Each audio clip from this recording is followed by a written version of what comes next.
Bernanke has in secret spent hundreds of billions of dollars bailing out one group and not bailing out another group. I don't see anybody in the news media demanding the kind of transparency at the Fed that you would demand of every other aspect of the federal government. And I think it is corrupt and it is wrong for one man to have that kind of secret power. So, Congressman Paul, where do you come down on this?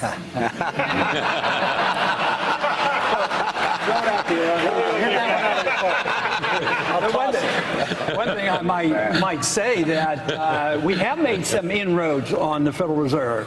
We passed a bill last year. We got a partial, audit of the Fed, and we've learned a whole lot. They were dealing in $15 trillion. $5 trillion went overseas to bail out foreign banks. But you know what? Congress did a lot. I've worked on it for a good many years. But Bloomberg helped and Fox helped. They had court cases, Freedom of Information Act. And there are some even at this table who didn't think auditing the Fed was such a good idea, that we could call up the Fed and ask them, and they would tell us what they're doing. I've been calling them up for 30 years, and they never tell me. But we're getting to the bottom of it. But if you want to understand why we have a problem, you have to understand the Fed, because the cause comes from the business cycle. We shouldn't be asking what to do exactly with the recession. Obviously, we have to deal with that, but you can't solve, you can't cure the disease if you don't know the cause of it.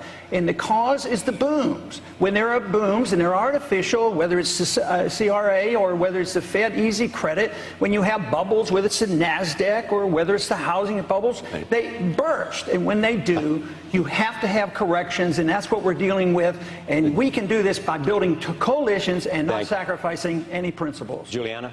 Thank you, Chair. Let me go to housing. What would you do? Would you get the federal government out of housing? Yes. Absolutely. I mean, there's no need to. Look at no Freddie Mac, no Fannie Mae, nothing. That's where the distortions come. That's where the moral hazard comes from. That's where the malinvestment, overbuild. It was predictable. You talked about what economists we should look to, and unfortunately, we've been living with Keynesian economics for many, many decades. And everybody who was right about predicting the bubbles were Austrian economists. They said they were coming. And yet they're also saying, and I agree with them, that everything that we're doing right now is wrong. So what we did with the housing bubble, yes, we had too many houses. It was glaring in our face. The bubble was doomed to burst, and it came because of Fannie Mae, Freddie Mac, easy credit, and also Community Reinvestment Act. So who got into trouble? The people who did the speculating, the Wall Street, the derivatives market. They got the bailout. They got privileges. So what happened to the middle class? They lost their jobs. They lost their houses. This whole system is all messed up. And what I hear here is just tinkering with the current system and not looking at something new and different. And it's a free market economy without a Federal Reserve System, with sound money. If you don't have that, you're going to continue with the bubble. And this propping up this debt and keeping the correction. You need the correction. You need to get rid of the malinvestment and the debt. The debt is the burden on the economy. All right, we'll be back. Take a break and be right back. Stay with us from Dartmouth to Hanover, New Hampshire. Congressman Paul. Since the Federal Reserve is the engine of inflation, creates the business cycle, produces our recessions and our depressions, the Federal Reserve obviously is a very important issue. And fortunately tonight we have a former director of the Federal Reserve at Kansas City. So I have a question for Mr. Kaine. Mr. Kaine, in the past you've been rather critical of any of us who would want to audit the Fed.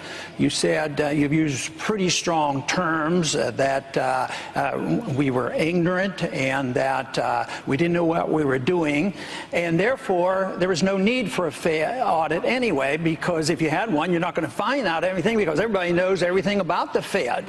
But now that we have found and we've gotten an audit, we have found out an awful lot on how special businesses get, bailed out. Wall Street, the banks and special companies, foreign governments. And you said that you advised those of us who were concerned, and you belittled, you say, call up the Federal Reserve and just ask them to get the PR person.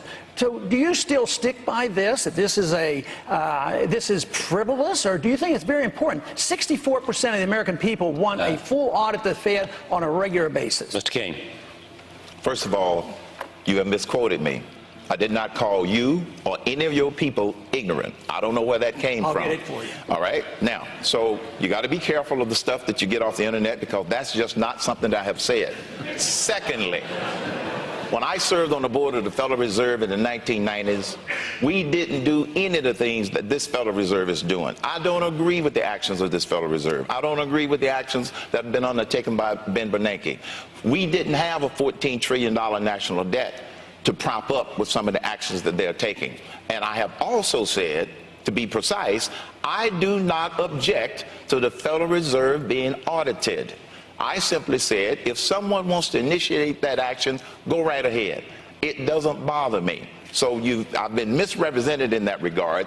I don't have a problem with the Federal Reserve being audited. It's simply not my top priority. My top priority is 999.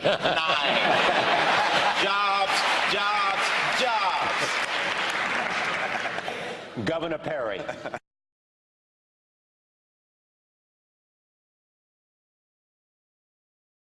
But people who say, well, we ought to audit the Federal Reserve because we don't know enough about it. Well, here's the advice I've given to people who are worried about an audit of the Federal Reserve.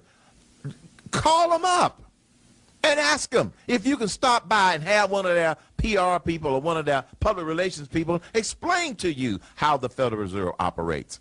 I think a lot of people are calling for this audit of the Federal Reserve because they don't know enough about it. There's no hidden secrets going on in the Federal Reserve to my knowledge. And I tell people, you know, we've got 12 Federal Reserve banks. You find out which district you're in, call them up and go from there. We don't need to waste money with another commission or an audit that's not necessary. Because, folks, we got a lot of other problems we need to worry about. You're listening to the Neil Bortz Show, and this is Herman Cain. This is your official.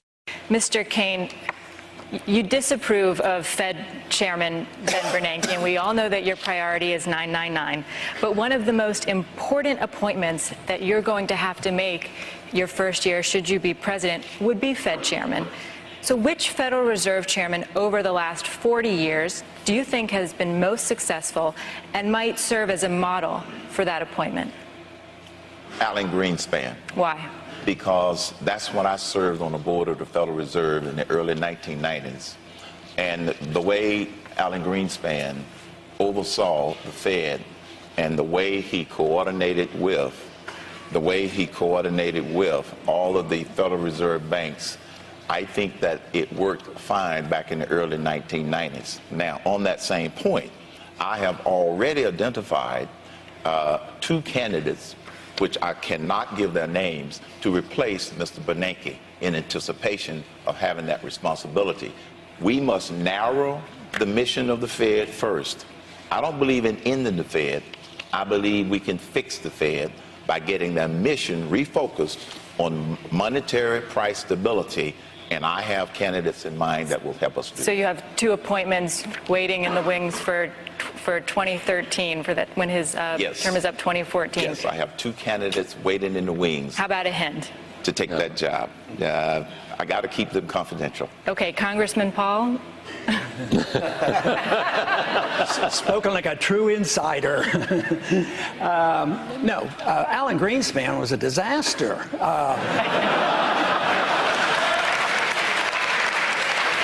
Everybody in Washington, liberals and conservatives, said he kept interest rates too low too long. Of course, the solution was lower them even more, and they think that's going to solve our problem. But if I had to name one person that did a little bit of good, and that was Paul Volcker. He at least knew how to end or help, end the inflation. But of course, with my position that I don't think highly of the Federal Reserve, and I think we should have sound money, and we shouldn't have somebody deciding what the interest rate should be and how much money supply we should have. I mean, nobody satisfies me. But certainly Alan Greenspan has ushered in the biggest bubble. And what did we do? We've continued the same thing, doing the same thing. We think the inflation under Alan Greenspan was bad, so we're trying to solve the problem by inflating even further. So Bernanke compounds the problem. He's inflating twice as fast as Greenspan was. But Greenspan Greenspan caused so much trouble, and he used to believe in the gold standard. I think he's coming around to that. And before he retires, he'll write his biography and explain why he's coming back to the gold standard. I want to go from a gold standard to a small business. I just want to add one quick thing. You know, Dodd-Frank obviously is a disaster. It's estimated it's going to cost $1 trillion. I think one of the reasons we're not getting anywhere, and we're not getting anywhere in Washington, it's a partisan fight. It's a fight over power, because Sarbanes-Oxley, which was done by the Republicans, it cost $1 trillion too. It's repealed that too. I mean, if you look at what we've done as Republicans, we have caused a lot of problems. To say it's all in these past 2 years, I mean, I think that is so misleading. That's why the American people are sick and tired of listening to the politicians. All right, I want to bring my colleagues in. Karen. Governor Perry. Congressman Paul. My motivation, my goals has always been to promote liberty, believing that's what made America great. If we want prosperity, if we want peace, we understand what the cause of liberty is all about. And we have to understand that a free market system and sound money gives us the prosperity. And it also is the humanitarian program, because once you get into the welfare state and the socialist state, it all backfires. So if you care about people, you believe in liberty, that's what made America great, that's what I want to restore. Senator Santorum.